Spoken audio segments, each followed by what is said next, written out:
In Chapter 2 of Assumptions That Affect Our Lives, the ancient Greek idea of naturalism is probed.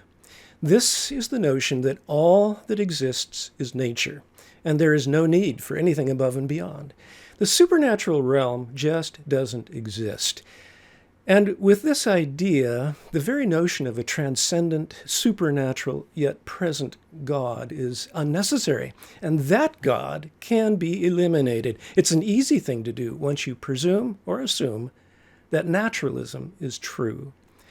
Naturalism first appeared in the West among the Ionian Greeks who lived along the Aegean coast of present-day Turkey.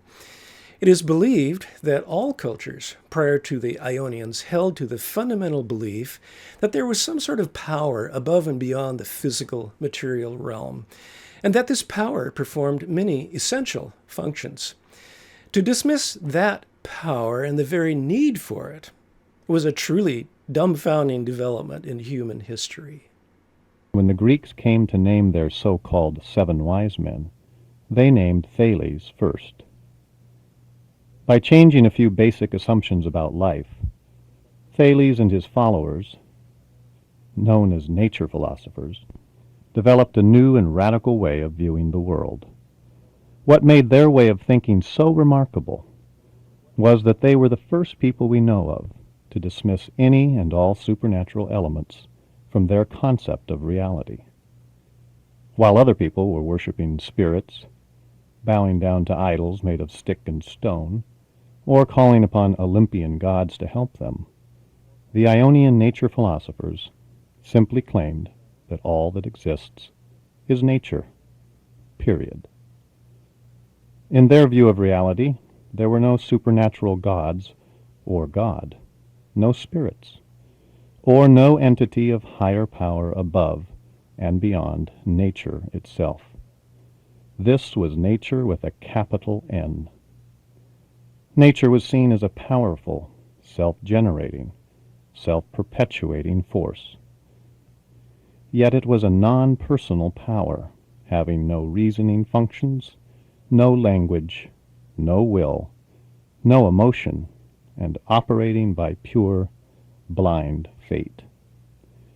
With this idea, secular thought was born.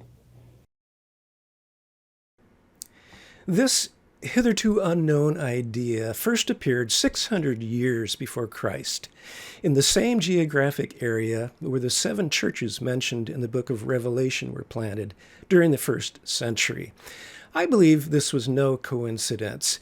If the yeast effect of Christianity that I talked about in the first video, that is, the idea that Christianity is spread organically through the ancient world, via new internalized views and values held by men and women in all strata of society, from the lowest to the highest, if that yeast effect were to intersect with the pagan world in such a way that it would change the course of world history for good, it makes abundant sense that the Holy Spirit would direct early Christian missionaries to establish communities of Christ followers in Ionia, the very fountainhead of Western secularism.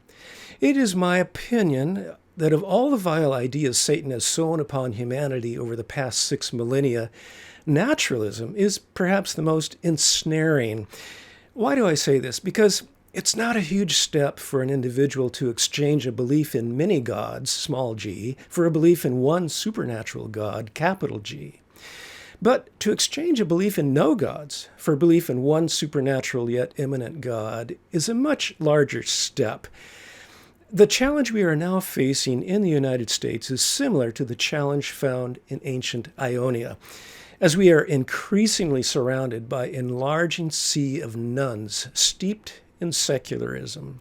I'm talking about the millions of Americans who have now been brought up from their earliest days in state elementary schools with the brainchild of the ancient Greeks being passed on, by design or by default, the notion of naturalism and the secularism that logically follows. This is a relatively new challenge for our nation, having only been a real issue since 1859, when Darwin spread the ancient Greek notion that humans were once animals, such as fish or apes, and naturalism began its modern, popular resurgence. But these are very old notions on the carousel of Greek ideas. I invite you to continue your journey through assumptions that affect our lives by reading Chapter 2 and dialoguing together with your group around the questions provided at the end of the chapter. Feel free to design your own questions too. May the Lord bless you in the process.